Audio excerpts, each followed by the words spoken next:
Hello and welcome to the Matchbook Horse Racing Podcast. I am your host, Micheál, Deasy, in off the bench for Tom Stanley at the last minute. And it's the November meeting. The 3-day November meeting at Cheltenham starts today, which is really the real start of the job season. We all know that. And we have assembled a great crew today to take you through their best bets for Saturday and Sunday. So we have Matt Toombs, Donn McClean, and Dan Overall. How are you, lads? Good. All good. Well, yeah, all good. Looking forward Very well, to mate. the weekend ahead. Yeah. That's the job. So, first we'll do a bit of housekeeping first. So, if you're liking our content, please like and subscribe on YouTube so that you'll get everything up to date. We're going to dive straight into this here now. We're going to start off with the Arkle trial on Saturday, and I'll give you the prices there now very quickly. So, Micheál is top of the market at 3.0. Then you have Tommy's Oscar and Bambridge at 3.75. Pentland Hills is 7.0. Glory and Fortune is 13.0. Soul Pretender is 17.0, and then Fuzane is a big price at 100.0. So we'll start off with you there, Matt, because you have a trend about the Arkle trial that you'd like to go through. Yeah, it's a fantastic race, isn't it? And it's a great advert for the reduction in the number of weight for age novice chasers in Britain. Instead of running around at 1.5 on their chasing debut, Pentland Hills rated 150 over hurdles, Monmoral 149, Glory and Fortune 143, all making their chasing debuts in this against 156 rated Tommy's Oscar and 143 rated Bambridge. Both won well on the chasing debuts.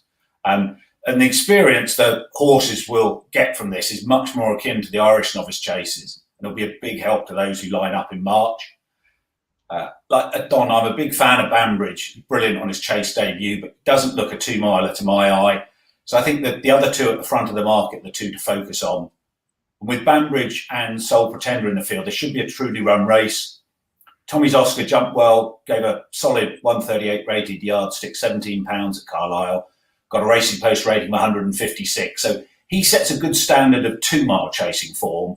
And Anne Hamilton's horses seem to be coming on for the run. He generally doesn't have a great record fresh, so he should improve for that first run. It's quite a close call, but I put Monmoral up as my novice to follow in the Jumpers to Follow show. And I'm not going to desert him even in such a strong contest. He was running to about 150 over hurdles when still a bit weak and not hard trained last season. This is his job, so I'm going to stick with him. And as you said, a trend for those who like looking forwards to long-range anti-post betting. Most punters look at a trial in mid-November and say it's too early to assess the form in the context of the Arkle. But in fact, with 2-mile chasing so specialist, the time to be getting value in the Arkle is often before Christmas. Predictable race, 7 of the last 11 winners have gone off odds on and bolted up. And the trend is that this century, the November novice chasers produced 4 Arkle winners, all of which finished in the first 2 in the November, 56% profit backing those, blind on the day. And this looks a stronger than usual renewal. It wouldn't surprise me if the principals are too big in the Arkle market in the aftermath of this. So certainly worth keeping that in mind if you like long-range anti-post betting. Great stuff. That's Monmoral for you, Matt. Dan, do you want to come in there with your selection? Yeah, sure. I think Matt touched on this. This is a great race and a very tricky race to kind of figure out. I think you can kind of look at all of these and wonder a few things about all of them. Obviously, Bambridge, I think going over 2 miles maybe indicates they're looking more at handicaps in the long run if they're taking him down to 2, or they're just testing out to see if he's quick enough, given he was a very proficient jumper on his debut. But the more I looked at this, the more I just came back to Pentland Hills and just thought he may be a bit too big at 7.0. If you look at his juvenile achievements, I mean, they're very much in line with what Monmoral achieved. Obviously, he won the Triumph, actually, where Monmoral didn't. They both won at Aintree. They both had an official rating of 153 after their juvenile seasons. RPRs were very similar. And in hindsight, I know at the time he was getting crabbed quite a bit because he was a bit of a weak finisher and did a few things wrong, but he didn't do too much wrong in his first season in Open Company over hurdles. Like, he ran pretty well in the International when he was too keen, narrowly beaten by Ballyandy at Haydock in heavy ground, giving him weight and in ideal conditions for Ballyandy. Obviously, he was disappointing in the Champion Hurdle, but I like the fact that he came back from a long absence on the flat, so we know he's ready to go. Obviously, he was ready to run a couple of weeks ago in that bit of farce of a walkover that we had there. And I guess a lot of the talk has been about Paul Nicholls' form, and he's absolutely flying, but Nicky Henderson's starting to roll now as well. Like, he's had 7 winners from 15 runners just this month. He had the 1-2 at Kempton the other day in the race at Call Me Lord one as well. He's going to like the quick ground. Obviously, jumping's an unknown, but he was a nimble hurdler. And given what he achieved as a juvenile, obviously he showed he's in good heart on the flat. I just thought the price differential may have been a bit too big there. Very good. That's Pentland Hills for you, Dan. And Don, do you want to? I know it's a no bet race for you. But do you want to have a quick word on Banbridge? Yeah, it's Banbridge is the horse I'm interested in, Micheál, as Matt was saying there. Like he's to be honest, he was in the 2.5 mile handicap chase on today. He was entered in the 2 mile graded race tomorrow, and I was kind of thinking, where was he going to go, if anywhere, because the entries came out for the Drinmore chase yesterday at Fairyhouse at Patton's Grace Hurdle meeting, and he's in the Drinmore, which is not surprising. But yeah, I just think like Matt, I really like Banbridge as a horse, but I kind of like him over further. Like he won the Martin Pipe Hurdle, and as we know, history tells you the Martin Pipe Hurdle, you need to stay further than 2.5 miles to win a Martin Pipe Hurdle. Like Sir Deschamps won it, Kiltevic won it, Galopin Deschamps won it, Don Poli I think won it. So it's a race that does tend to foster really good staying chases of the future. So that's what I have my eye on Banbridge for, stepping up in trip. And he ran in the 3 mile hurdle at Aintree, the Sefton hurdle over as a novice hurdle last season after winning the Martin Pipe hurdles. And then back at Gordon Park over 2.5 miles, he was very, very good. He stayed on well. So I was kind of thinking up in trip, and with an eye on the 3 mile novices chase at the festival in the long term. So it's very interesting that Joseph O'Brien is dropping him down to 2 miles now. Maybe it is because he jumped so well the last day at Gordon Park that they're thinking maybe he could be a 2 miler, and it's not beyond the bounds that he will be. But I just think 2.5 to 3 is probably where he'll be seen at his best. So I'm very interested to see how he goes here. I'm kind of hoping that he'll run well and finish second or third. That's the ideal, with a view to stepping up and trip in the future. But he's a really interesting horse. And look, as the lads were saying, it's a really interesting race. Pentland Hills probably won't come on an awful lot for his chasing debut. He's 1 for 1 over. But he's very interesting having effectively his debut. And yeah, look, it's really a race to savour for me. But yeah, I'll have a big eye on Banbridge, hoping he runs well. That's a job, yeah. Looks a good race. Really looking forward to that. We'll go straight into the big race of the day, the Paddy Power Gold Cup, the 220. And top of the market, the big gambling this horse is French Dynamite from Mouse Morris. He's at 5.5. Gala, a second favourite at 7.5. You have Stolen Silver at 8.0. Il Rodotto at 9.5. Then there's Galahad Crest 12.0. Midnight River 13.0. Happy Go Lucky 15.0. Cool Cody 17.0. And his big prices then for the rest of them. So Van, I'll come straight back to you there on that with your selection. Yeah, it's a hell of a race this, and French Dynamite was very tempting. He's just a really likable horse. He just misses the top grade, doesn't he? But he's competed.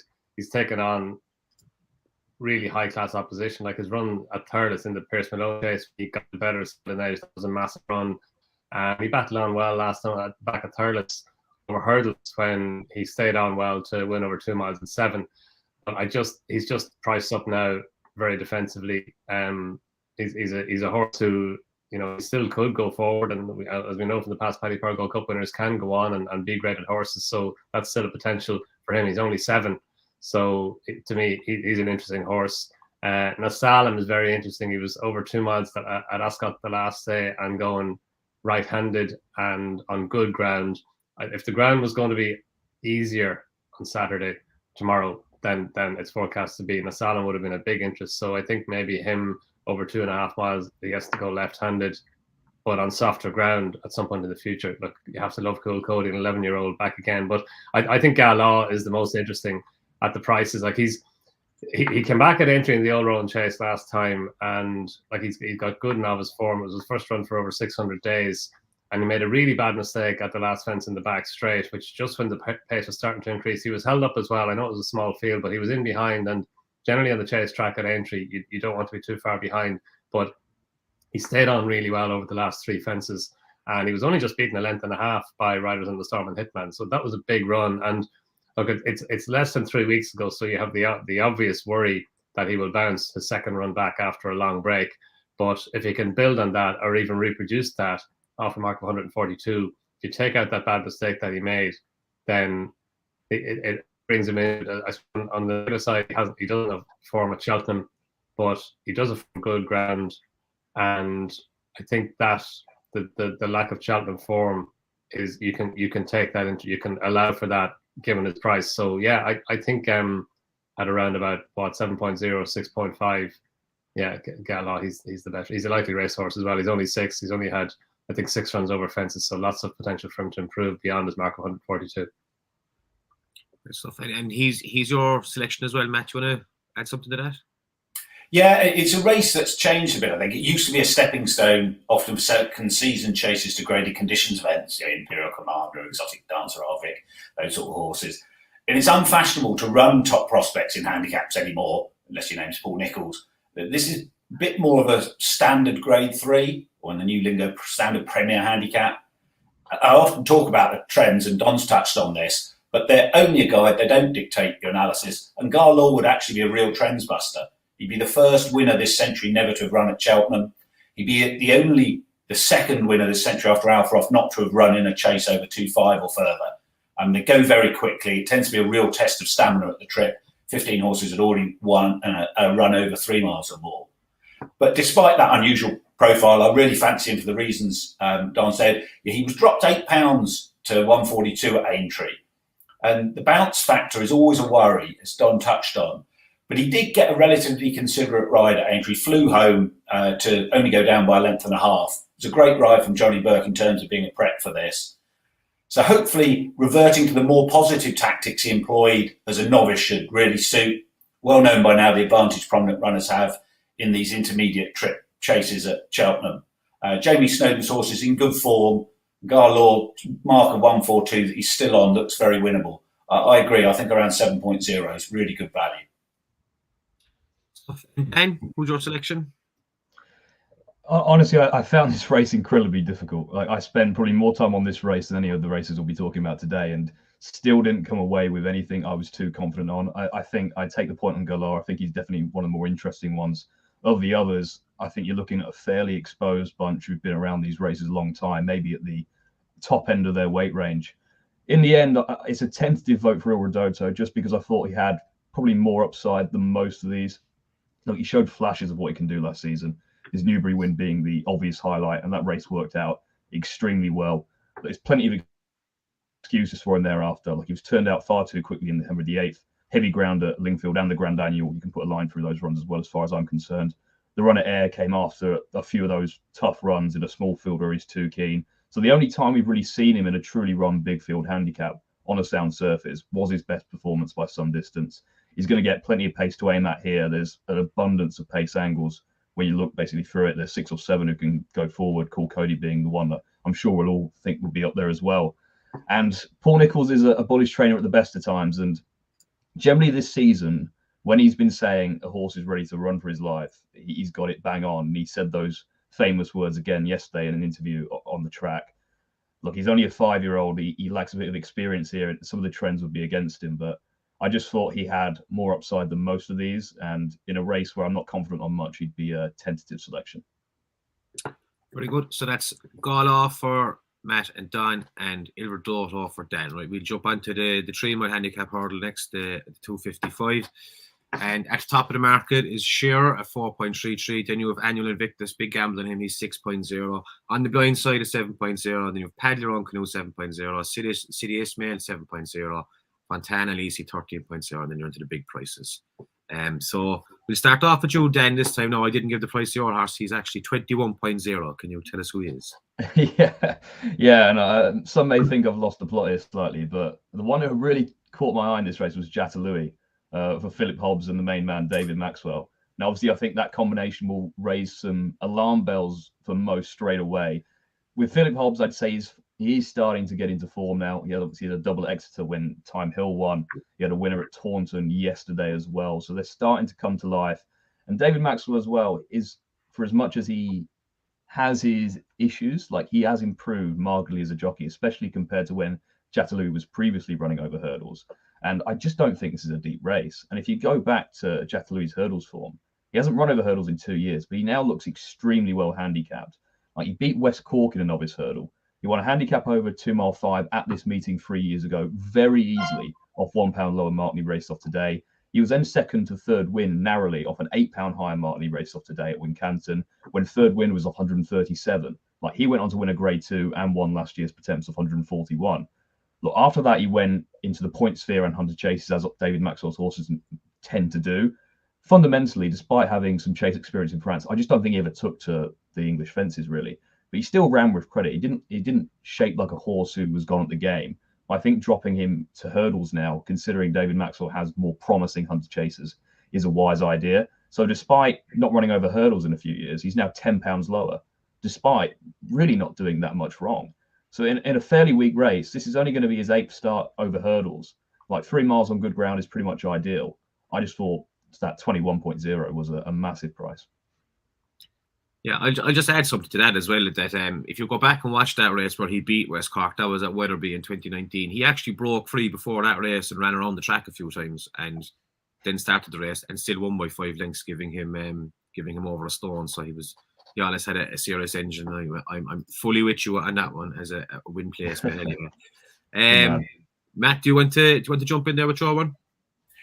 Yeah, definitely agree with Dan. This looks a pretty weak race. I started off by therefore thinking the obvious one was Shearer, but then when I watched his run against Twig, it was a bit of a hard horse to quantify over hurdle. I'm obviously thinking that mark 139 is a good one. So I'm going to take a chance on a horse who loves to be fresh, might just have been laid out for this, Paddle Your Own Canoe. He often runs his best races after a break, recording his best racing post rating on his seasonal debut for the last 3 seasons. He's rated 135 on his first run last season. He's now down to 123. Loads of stamina. So even if he isn't good enough to win this, you'd hope he'd be running through beaten horses and have a good chance of grabbing some place money. He has had 41 races, been on the go since he was a 2-year-old. So even though he's only 8, possibly he's had enough. But I think it's more likely that he's pretty small and he just looks to find jumping fences hard. He's only run twice over hurdles in the last 3 seasons. Both of them were last term. On his seasonal debut, he was beaten less than 6 lengths in third of 135 at Haydock. Ran okay when he was too keen in a Grade 3 at Sandown off the same mark. And he's basically been dropped as a result of 2 modest chase runs since then. So if he's going to win another decent pot, I suspect this may well be his best chance of £12 lower than that last hurdles run at Sandown. I was going to suggest he's a small play in the win, but more in the place market. But he's been well backed since declarations. The Skelton horses are so often well backed. I wouldn't read too much into that. Can only be a positive sign. But I think now it might be a case of equal stakes in the win and place market. Very good. And Donn, you're on the fav. Yeah, no, I was tempted to paddle your own canoe again. I've been sucked into paddle your own canoe on a couple of occasions in the past, but I can see Matt's angle absolutely. But I'm happy to leave him alone. No, I thought 4.33 or thereabouts about Shearer was more than fair. Like his run the last day was a really strong run. I thought, like, Twig looked to be travelling a wee bit better than him going around the home turn, but he stayed on really well. That over 3 miles, that was the same course distance as tomorrow. And Twig came out and it was a poor race. He won at Cheltenham there the other day, but he won it really well. It was 2 miles 5 and he got stronger as well as the race went on. So that form was at least, it was enhanced insofar as an odds-on shot winning is enhancing form. And then Mood Sees Me is a decent mare of Gordon Elliott's. She beat the folks Tiara, a decent horse of Henry de Bromhead's, in winning her maiden hurdle and her first run for Gordon Elliott. So, and she was well behind Shearer that day. So look, he's got a hike for that. He's up to a mark of 139, which is £8 higher than the mark that he had going into that novices race, but into handicap company. I just think he's a progressive horse. I thought he should have been shorter than around about 3-1 or 4.33 or 4.0. Very good. So just to recap there, that's Jack Louis for Dan at 21.0, Paddy Your Own Canoe for Matt, winning place at 7.0, and Shearer for Donn. Right, we'll jump straight into the 330 then. 2 seconds there now. The intermediate handicap hurdle. Bit of lag here, that's sorry. So we go through the prices there quickly. So Wise Guy is 4.5, then you have Unanswered at 5.0, El Perfecta is 5.5, and Time Flies By is 8.5, Guernsey 10.0, Mahon's Glory 10.0, and then Nickelback is 13.0, and you're into the big prices. So Matt, we'll come to you on this one first. Your selection. Yeah, by contrast to the last handicap, this looks ultra competitive. Stacks of horses on the up. And my selection is a classic horse tracker bet, Nickelback. I've actually forgotten about this horse until the entry showed up in my tracker the other day. He went into the tracker just over a year ago, he spread eagled his field in a 2 mile 3 novice at Fontwell, winning by 30 lengths on the bridle, looking at alignment, plenty of running left. The starting point on watching that sort of performance is just to think the beaten horses are modest. But the 30 length second was rated 118 at the time. The 36 length third, won twice later in the season, is now rated 120. And Nickelback looked as if he could be that increasingly rare commodity of graded conditions racehorse for a small yard. But he wasn't seen again last season. He's been given a mark of 134. It could be a stone too high or too low. He did get a Racing Post rating of 143 at Fontwell. Sarah Humphrey's horses often outperform market expectations, so the fact that he's a big price wouldn't put me off. She did have a winner the other day. She's booked Aidan Coleman, so you can imagine he's going to be ready for this. He was a keen going type at Fontwell. Hopefully a big field will help him settle. Yet whether he's got the experience and nous for a competitive handicap like this, time will tell. But at 13.0, I think he's worth backing just in the win market. And for those who like to play in running on the Matchbook Exchange, then watching how he settles and takes the hurly-burly of a big field in the first mile could well be a good strategy. With unfashionable connections, he's not likely to shorten too much in running. Strauss says Nickelback for you, Matt. Dan and Donn, you've both gone for the same horse, so Dan, I'll let you make the case. Yeah, it's a trappy little race, this. I think it's you can make a case for a few. I think the unanswered is probably the slow-burning progressive type that can take a race like this. See, this year has been where he's kind of sprung into life, really, progressing nicely on the flat. He's gone up 30 pounds in that sphere, intertwining that success with an emphatic win over hurdles when last seen. Admittedly, that was only off a mark of 89, but he did that well, and that was only over 2 miles. Considering he stays in staying trips on the flat, you'd imagine the step up to 2.5 here, 2.5 plus, is definitely going to suit. But he hasn't been missed in the market now. Like I think the Tony Martin handicap hurdle jobs, like they do get noticed fairly quickly these days, and he's nearly joint favourite now. But in a trappy affair, like it would be a vote for unanswered. Don, do you want to add something to that? Yeah, all of that. Just what Dan said. He hasn't been missed by the handicapper either. He's significantly higher in Britain than he is in Ireland. Look, so he's 111 now, which is 22 pounds higher than he was when he won the last time he ran over hurdles. As Dan says, in the meantime, he's been improving over or on the flat. He was unlucky at Galway, well, probably on both occasions, actually. The first time on the second night, I think it was, he came late and just failed to get there. Then next time he hit the front early and was just run down by Le Hacienda on the far side. So he goes in good form. Tony Martin's horses are in really good form. And has run the last day at the Curragh in a good handicap over 1.6 miles. That was a decent run. So back over hurdles, even like he's got a rating on the flat of 75, so 111 over hurdles you'd think should be well within range anyway. And yeah, interesting that Liam McKenna, who rode Tudor City for Tony Martin and the owner John Breslin to win the Galway hurdle, he's riding El Perfecta instead. He rode El Perfecta to win at Listowel last time, so I'm not sure he would have had the choice. Peter Carberry rides a lot for Tony Martin as well, so it is interesting though. And Liam McKenna is very good value for his claim. He gave Tudor City a super ride in the Galway hurdle, and El Perfecta, she goes into the race with a good chance, Colin Murphy's mare.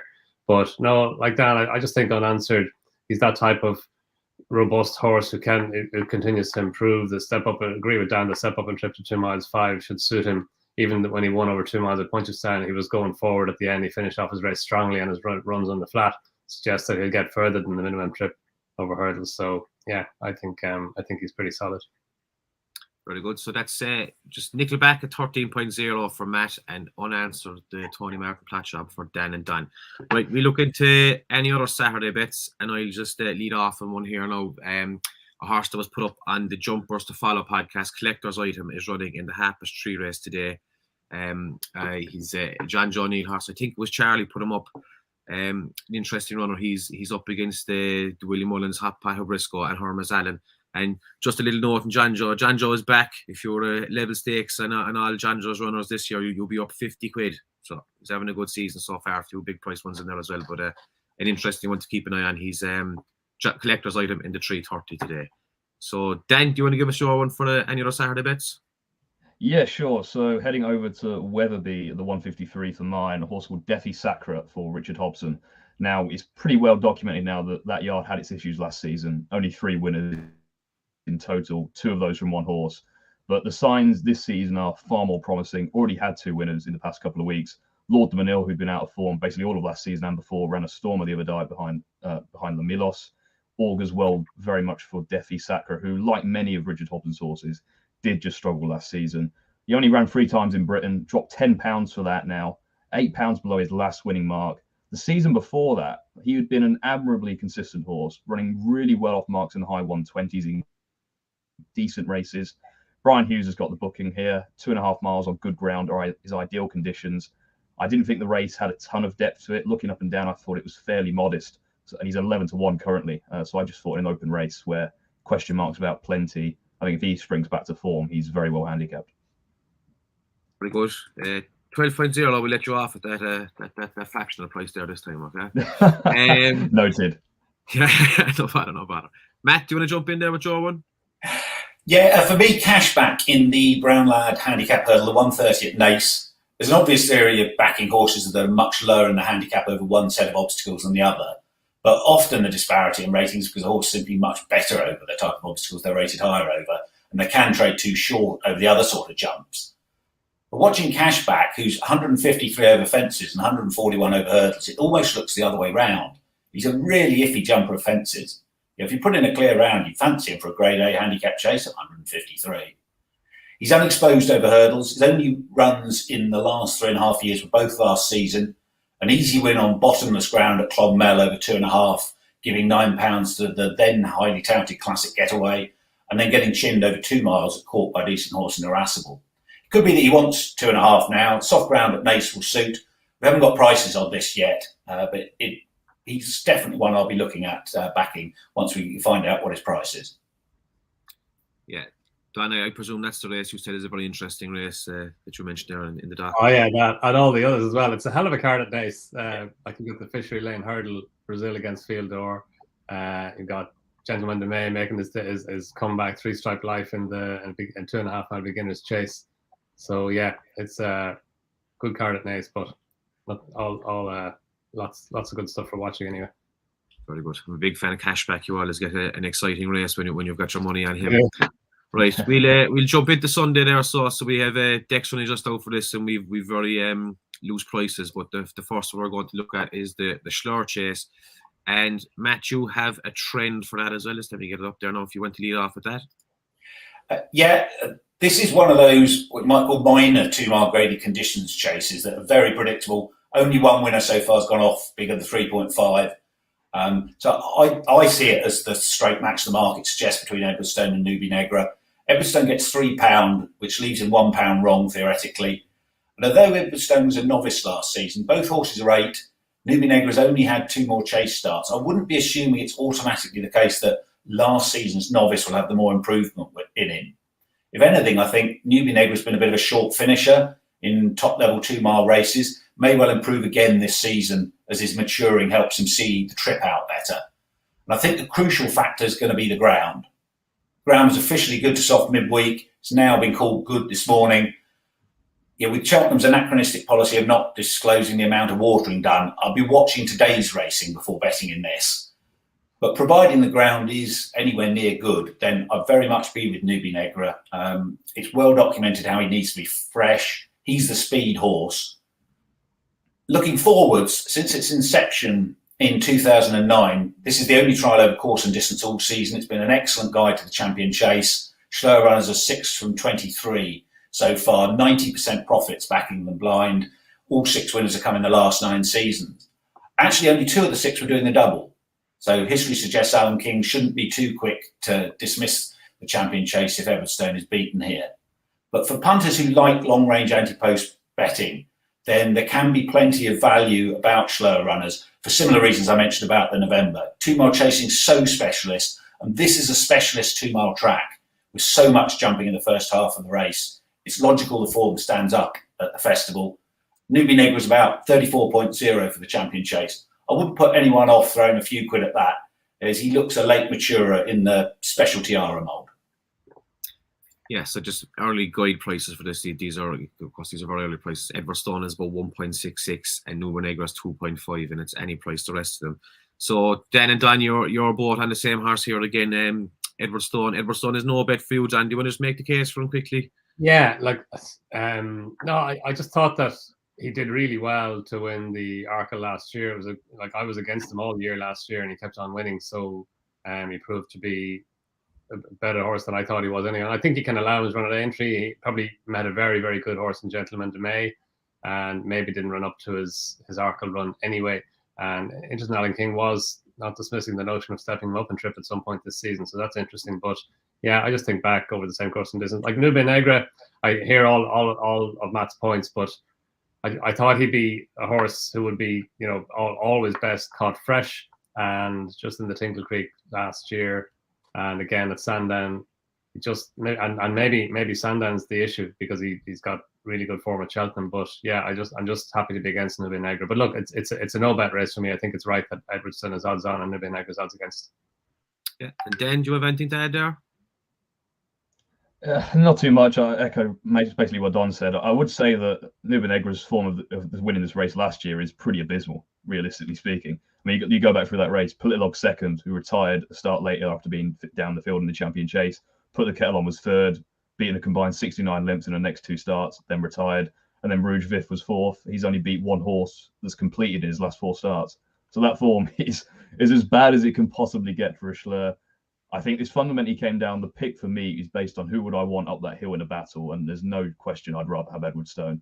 Nube Negra, we know, the flashy horse travels well, jumps well, does everything right, but does he finish off a race properly? Against a real decent horse, he's often found out at that final stage. So it's not a race I'll be going in big on. It's not one of my kind of punting races, but if I had to sign one, it would definitely be Edward Stone. Yeah, we just had a question in there from a chap called Tom Stanley there about a possible trading angle in this race. So, do we think Edward Stone could be a trading option, or Nube Negra a back to lay, strong traveller? So, who would like to? Yeah, that makes sense, doesn't it? And as Dan said, Edward Stone's a really tough horse, stays well, and he might outbattle Nube Negra at the business end. It's not difficult to imagine Nube Negra travelling really well and being a bit shorter in running. Any opinions from Dan and Dan? Yeah, I completely agree with that. I think there's no question Nube Negra is going to trade shorter than his SP at some point in the race. He's going to travel well, and Edward Stone probably isn't going to travel as well. And it's just a case of, you can see the two of them going down to the last together, and Edward Stone proving to be stronger up the hill. That's how I envisage the race developing. So yeah, as Tom says, I rings bell, Tom Stanley. Definitely worth keeping an eye on that. Yeah. He sounds like he knows what he's talking about. We should get him on the show. Yeah. Maybe next week. Okay, we'll drive on. So that's the start chase. Bit of a difference in opinion there. We'll go for the 220 now, the Jewson handicap chase, and I am still waiting for the prices to load up here. So you have a trend here as well for this one now, Matt. But I'm just going to let Don make the selection. Oh, sorry, is this horse even running this race? Was this the one that Just put out. Oh no, sorry. Drive on. Don, you can make the case for your selection there first. Does he know he's running? Is he? Does he know? This is all done before we. That's what we were just worried about there for a second. Yeah. He's not running. I don't fancy him at all. Yeah. Yeah. I think this is Does He Know's time of year. His record in November at Cheltenham and November and December at Cheltenham is very, very good. Look, it was just a bit of one of those things at Kelso in a seasonal debut. He actually clipped the front, or he was just in behind eye right, and just kind of cannoned into him a wee bit and took his legs out from under him and he came down. But his form in the early part of last season was very good. He beat 300 through 5 at Chepstow. I know 300 through 5 reverse placings with him at this meeting in the 3 mile novices chase, but he ran him close. And look, that was a strange race, as in there was plenty of incident in the race. Oscar Elite was traveling very well when he came down at the third last, I think, on the run down the hill. And actually when he won in October, under supervision was giving him a race, and he went over towards the inside rail and cannoned into that. So he was kind of handed that. But I just thought, even watched it again this morning, I thought he was getting the better of under supervision at the time anyway. So I think the step up and trip to 3.5 miles should suit him. It's his second run back after a wind operation, effectively his first run back, because you can just put a line through his Kelso run the last day, and it's effectively his first run of the year, of the season, which I think is good. And yeah, he has to concede weight, but I think the track will suit, the trip will suit, the ground. He's got good form and good ground. Like when he won at Ascot back in February, he was a big drifter in the market before he tightened up again close to the off because of the ground, because of the soft ground. They were worried about the soft ground going into the race. So I think back on better ground, he handled the soft ground well that day, but he's a better horse on better ground, and I think he's got a chance. Nice one. Matt, do you want to come in there as well? We'll just bring up your trend there for this. Yeah, very much agree with Donn on that. I'd echo all of that. He does also fit the profile for this race. One theory I use generally for marathon chases, which I define as being 3 mile, 3 furlongs or further, is that horses that are running in a marathon for the first time get underbet on stamina concerns, when many improve for the step up in trip, having been handicapped on form over shorter. And by contrast, horses that have already won a big marathon, basically in Britain, the Class 1 marathons in the Ida, in Ireland, the Grade A to C marathons, they get overbet, partly because punters latch on to proven stamina, but also because they don't sufficiently factor in that most horses only have a small number of marathons in them. They take a lot out of most horses. And the stat is that this century, marathon debutantes are 9 from 80 in this, 23% profit, but those that had already won a big marathon are 2 from 54, 83% loss. So that suggests you should be wary of Truckers Lodge, Mighty Thunder and Ramsey's Tataya if they show up here. And Deasy isn't straightforward, but if he puts his best foot forward with Kim's horses in good form, I think he's got a good chance. One final mention is to a horse called the Mighty Donn, who is, to put it politely, not a good jumper of fences. And the forecast's good for the weekend. We could get more low sun fiascos. And for those who are betting nearer the race, it's always worth keeping in mind which are the great jumpers who'd be inconvenienced by fences not being jumped, which horses would be hugely helped by it. I couldn't have the Mighty Donn if it's a proper race, but if we end up with a quasi-flat race, especially at the business end, then his chances would be hugely improved. But does he know is my bet? I have a question for you there on that trend. This may be something, my selection in the race would be Back on the Lash, Mark McKeely's horse. He landed a monster gamble in the cross-country chase at this meeting last year, and I'm wondering how would that fit into your trends, because I think it's interesting that he's turned up here, he's had his little prep run.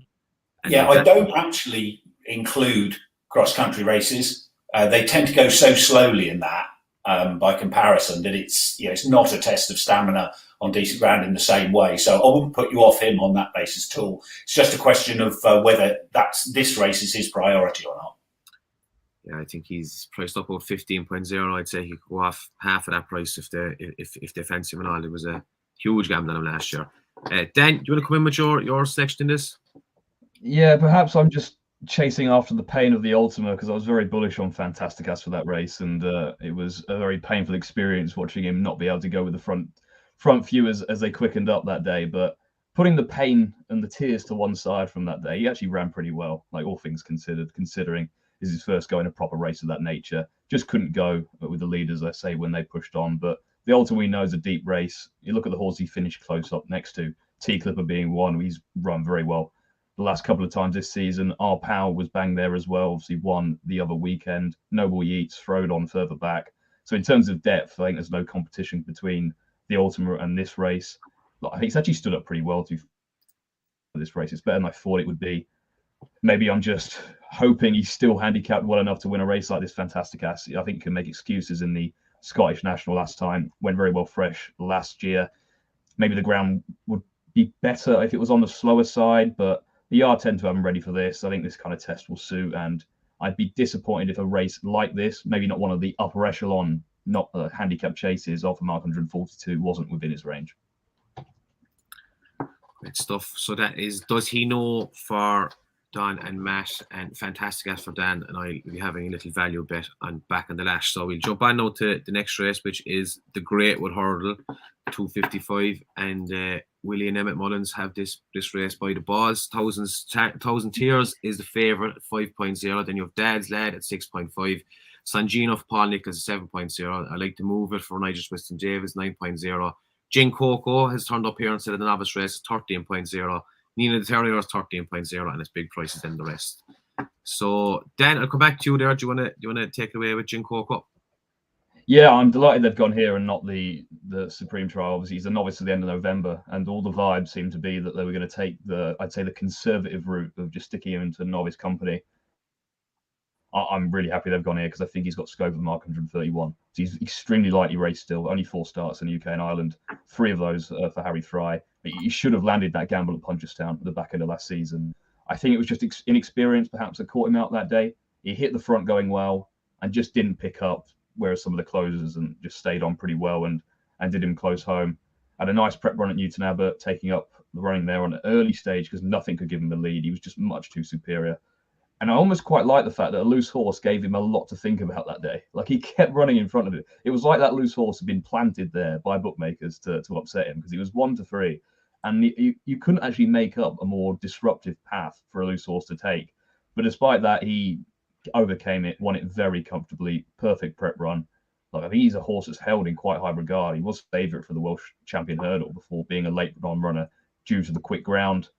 I think the fact that they've gone here indicates that, like me, they probably think this is a weak enough Greatwood, and off a mark 131, I think he's got plenty of potential. So he's 13.0. Yeah, he'd probably go off a lot shorter than that now. Once the money starts coming into this race, Donn, I'll jump to you there next. As the Irish expert, you might tell us a bit about Thousand Tears there, Emma Mullins' horse that's top of the market. before giving us your selection. That's all you need to know. Emma Mullins' horse. That's why he's top of the market. Yeah, like, I suppose luck on his run. Like, he was only 6 cents behind Dad's Lad in that maiden, the qualified riders maiden at Galway, the one that Dad's Lad won at a massive price, 33-1 or 28-1.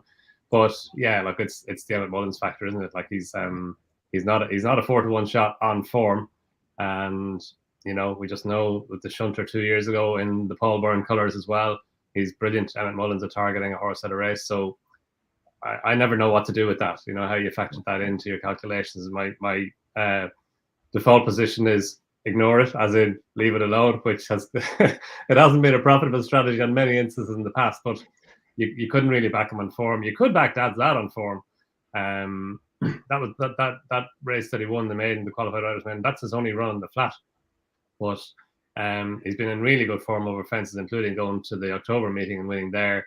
I'm not sure he's the same horse over hurdles. I know it looks like he's moved over fences since he ran over hurdles, since penultimate run over hurdles, but he was pretty well beaten by Magna Glory at Listowel over hurdles as well, and just not sure that he's as good over hurdles as he is over fences. Like that is, as I was saying earlier on, that's factored into his rating over hurdles. But again, he's about 7 or 8 pounds higher in Britain than he is in Ireland, which is kind of, you know, par at this stage. But yeah, again, Willie Mullins, Brian Hayes, I think that's all factored in the market. So I just think there's value to be had in going beyond them, and I like to move it. I think is the one who is overpriced in my book. Like, his run in the Betfair Hurdle was a really good run. He didn't go great. It was a strange race because they didn't go a great pace, and yet the hold-up horses were favoured, and he was up in the van the whole time. He just got a wee bit of pace whenever they quickened at the second last, and then he came back at Glory and Fortune and nearly got him on the line. Glory and Fortune ran in the Champion Hurdle. I think he finished 5th.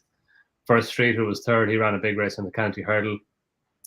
And look, you have to forgive I like to move his run of the County Hurdle, but again, it wasn't his running. It was too bad to be true, and he has good form at Cheltenham. He won at the October meeting and the November meeting last year.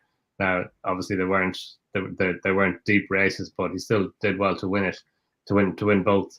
And yeah, like he's off a mark of 142. It's only £4 higher than his Betfair Hurdle mark, so I think that's fair. I think a fast run 2 miles would suit him well. And yeah, given that, I just thought that he could have been marked up at least a little on the Bear Farmers running the Betfair Hurdle, on the basis that he was up handy from early, and he's only 5. He's had just 6 runs over hurdles, so plenty of potential improvement from him. And Nigel Twiston-Davis' horse are in good form. I love Sam Twiston-Davis as well, especially at Cheltenham. I think he's an underrated jockey. I think he's very, very good. So yeah, plenty of positives about it. I like to move it.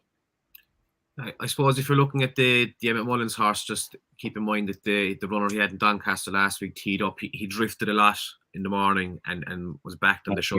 So if you want to maybe get a better price, them stick in an offer, a match book, stick it in a few points bigger, and you'll hopefully get matched before they start lashing the money onto him. Matt, have you got a selection in this? Well, my original selection, Teddy Blue, hasn't been declared. The one I like next best was I Like to Move It, that Donn's just put up. So I'll talk about something slightly different. A bit like the Paddy Power Gold Cup, this is more of a standard Premier Handicap now. Dan made the point that it's not that strong a race. It's not a springboard to graded conditions races. Much bigger fields than we used to have, stark contrast to a lot of races. It's made it less predictable. 8 of the last 11 winners have gone off double-figure prices. The last winning favourite was Detroit City 16 years ago. Now, the disparities in the British and Irish handicapping systems are illustrated by the fact that the last 5 Cheltenham festivals, Irish trained horses have won 76% of the handicap hurdles, whereas British trained horses have won 70% of the handicap chases. And that's one of the reasons we've got the Thousand Tears and Dad's Lad at the start of at the front of the market here. But as Donn's pointed out, he's got no chance of that on form. Dad's Lad, I agree entirely. He's a good horse over fences, hasn't looked as good over hurdles. It might be that they've just decided to give this a little bit of a go because of the lower mark. So given they're so hard to assess, my strategy for this sort of thing, they could be lobbed in or out the washing. So I'd be laying them both for a place, particularly in the extended place markets at fairly short prices, hopefully, come the day on Sunday. Next one, very good. Love the place lays. Just for myself, I think the one that kind of jumps out to me at a big price is Current Mood, Evan Williams' horse. She ran last year at this meeting in the behind Blaze and Cal, and she was actually kind of up there till the second last. Just got a bit tired. I think that she's interesting in here at off her weight and at that price, and she's had a little prep run as well. Evan Williams hasn't really hit the ground running yet, but I presume this has been an early season target for her. She's going to be about 16 or 17.0, so I'll have a little small each way bet on that. So the last race we're going to cover now is the Supreme Novices Trial, the half-3 race, and we have Springwell Bay leads the heads of the market at 3.75. Albertico Lord for Nicky Henderson is 4.5. Father of Jazz, one-time favourite for the Winter Derby, is 9.0 for Dan Skelton. Then you have Fenner Cross for John McConnell is 9.0. Fascinating Shadow for the Shark is 11.0. You Can Tango for Ollie Murphy is 11.0. She is Electric is over with from Norman Lee is 13.0. And then there's Two Raggies, Dear Mark and Desert Friend are 33.0. So, Matt, we come back to you on that. Yeah, this is very trappy because you've got 2 absolutely could be anything unknown quantities over hurdles in the French import. Iberico Lord for Nicky and the 101 rated flat horse Father of Jazz for Dan. I've been impressed with Springwell Bay so far. He was 3/4 of a length second to the smart, adamantly chosen in what's now looking a strong renewal of the Goffs Land Rover bumper at the 2021 Punchestown Festival.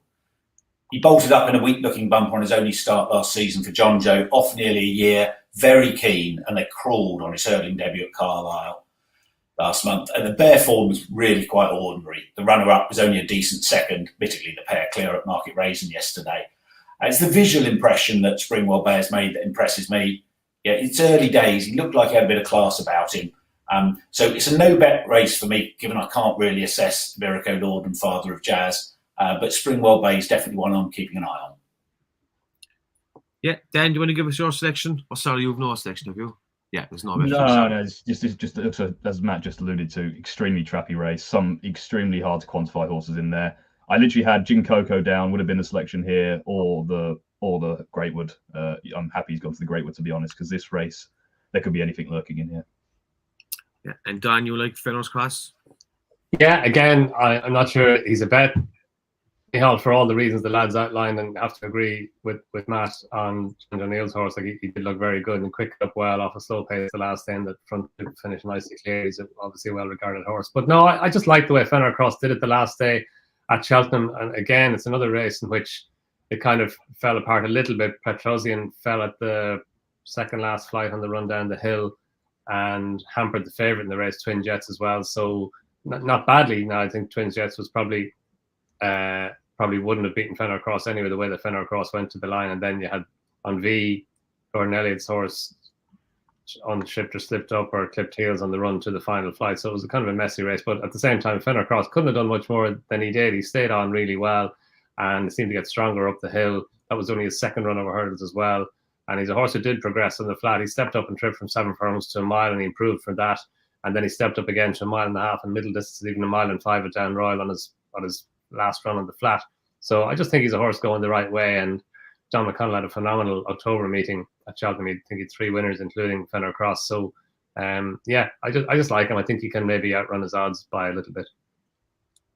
Nice one. Then, seeing as I'm replacing Tom today, I'm going to do a Tom classic name drop there, just about Springwell Bay. It was over in Ollie Murphy's yard there at the start of October, the day that this horse was running, and the whole yard kind of stopped to watch this horse's race because he has a huge reputation over there. They're all kind of talking about amongst the yards that he's probably above average. He was an expensive purchase.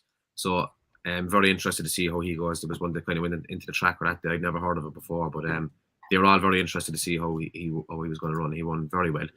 So we'll jump on to any other Sunday bets now. So Donn, do you want to take it away there?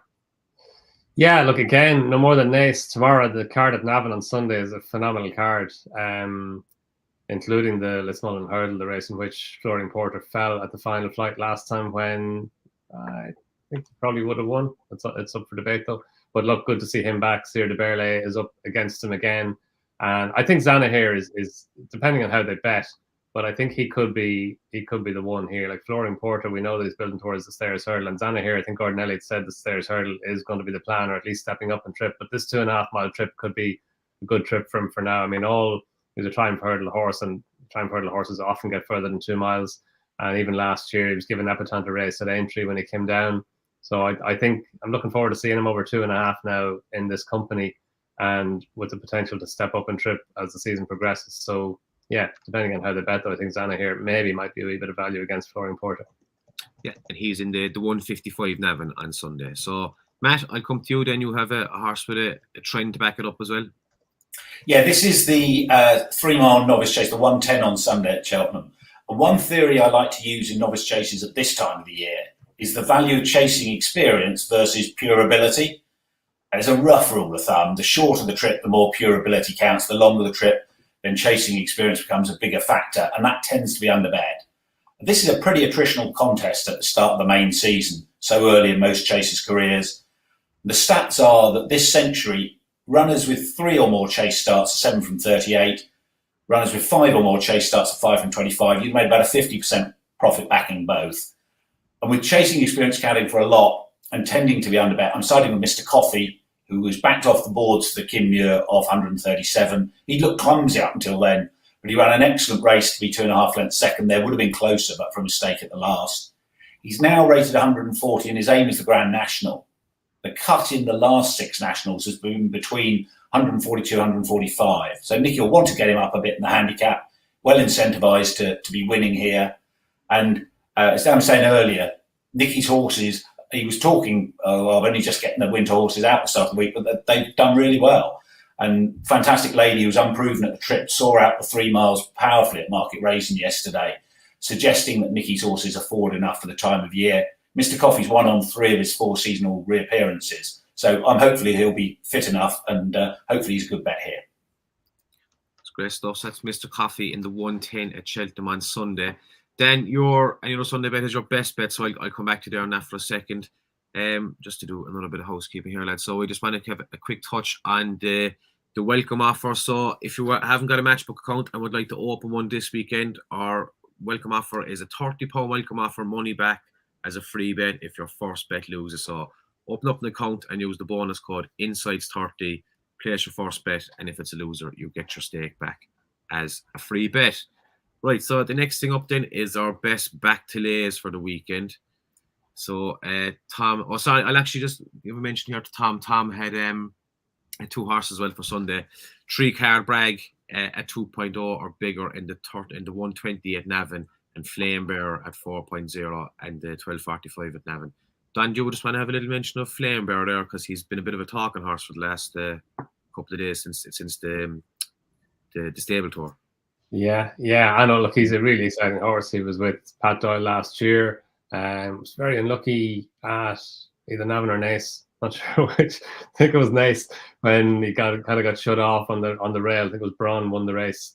But like lovely progressive hurdler last season for Pat Doyle and Jack Doyle. Now with Willie Mullins, and I think in a couple of the stable tours that Willie did, he was talking about how he schooled, that he pretty seems to be schooling pretty well. So dying to see him now in a beginner's chase over at Navan on Sunday. So and then seeing how he progresses from there. But he was a lovely progressive hurdler last season, and obviously joining Willie Mullins and reportedly schooling well. Positives there. Yeah, very interested to see him now. Yeah. So just the back delay. So there's nothing from you, Donn. Matt, you've mentioned yours already. Do you just want to give him another quick run through there? Yeah, that's Thousand Tears and Dad's Lad for places. Just on Flamebearer, really exciting horse. Brian Hayes wrote a blog during the week saying that he was schooling and Patrick was on Flamebearer and he was on what he described as a pretty good horse and couldn't get anywhere near him. So I think Tom's being a touch optimistic, looking for 4.0 on Sunday. If we get that, I shall be getting the wheelbarrow out. He's a really exciting prospect, even though there are a couple of good horses like Colonel Mustard and Hollow Games in against him. I'd be pleasantly surprised if he's 4.0. Great stuff. Right, we will jump straight into best bets. So, Dan, I let you come in there now because this is I didn't even know this fellow was running. He's a class horse, so I let you make the case there. Yeah, we've got a bit off piece with this one. We've got obviously the Cheltenham November meeting. We've got some great Irish stuff. So I'm going to go to Fontwell on Sunday, naturally, for my best bet. It's a horse called History Bear for Tom Simmons. As horse who's won both his hurdle wins have come out Fontwell, second of which came on seasonal reappearance last term. You watch that race back, he did extremely well to come from off the pace, which isn't easy to do at Fontwell. That was first time out after a break the season before. He finished close behind a horse called Hudson de Grugy at Sandown, giving him £6. That horse is now rated 133. History Bear's now 128. Didn't quite kick on last season, but look at some of the race he was in. He was in quite deep water. He was close third in a Cheltenham handicap off today's mark, or Sunday's mark rather, on ground quicker than ideal. Went off 15-2 for an Imperial Cup as well. And like Richard Hobson earlier, like Tom Simmons didn't have a good season last year. He only had 7 winners all season. It was 30 the season before that, but there have been some encouraging signs early on this season. Cheltenham won nicely the other day. Bobo Mac ran his best race for about a year and a half the other day as well. I just think things are starting to come right. And I've actually just seen on the Racing Post that History Bear's had another wind up. And now when he won the first time out last season at Fontwell, he also had a wind up. So I think the signs are all right for him. Tom Simmons won this race a few years ago with Song for Someone. I think a minimum of 4.0 would be the price I'd be looking at, because I think if the ground stays on the soft side and it seems to be drying out, which is a slight concern, I think he'll take a world of beating in this race. Yeah. And your last best bet, well done, one as well. That was Wakul, I think, there. So hopefully you can make it 2 out of 2. Matt, we come to you for your, we go to Dan first. We go to Dan for your best bet. Yeah, Gallo, for all the reasons we outlined earlier. I'm a bit concerned that he hasn't run at the track at Cheltenham, and a lot of his good form was on flat tracks, including his run at Aintree last time. But that was a massive run in the Old Rowan Chase. It was his first run for over 600 days. He made a pretty bad mistake at the final fence on the far side to start to increase, and he did really well to stay on over the last 3 fences. He got to within a length and a half of riders on the Storm Hitman, so it was a big run. If he can step forward a wee bit from, because there is the worry about the bounce factor. It's less than 3 weeks ago, but if that aside, if he can step forward from his first run back after a break, or even repeat that performance off a mark of 142, then that should bring him close. And he's only 6. He's only run 6 times over fences, so he's got all the potential to improve. That lends itself to, and he's got good form on good ground as well, so that shouldn't be an issue for him. So yeah, I think he's a decent win and place bet in the Paddy Bargold Cup. Thanks, Dan. And Matt, we'll bring you in there as well for your one. Yeah, say the anti-trends horse, Garlaw, agree with everything Don said. And sometimes you just got to ignore the profile of previous winners when you think that a horse is really well handicapped. 142 looks very generous. He's unexposed against what these days isn't a field full of second season chasers who might be graded conditions horses. They're good handicappers, and he might be a bit better than that. I think he's a nice price. Thank you very much. And I believe you have an idea for a fantastic Christmas present for anyone who's stuck for something this Christmas. Yes, absolutely. My debut novel, Sun Spangled, written under the pen name Luke Gladstone, is now available in paperback. It'll be available as an ebook on the official publication date, the 28th of November. It's a crime novel where the detective uses betting theories as well as police procedure to catch the killer. So for those who like whodunits, you can support your local book shop by asking them to order you a copy, which will be delivered in a few days. For those of you who prefer, it can be ordered via Amazon.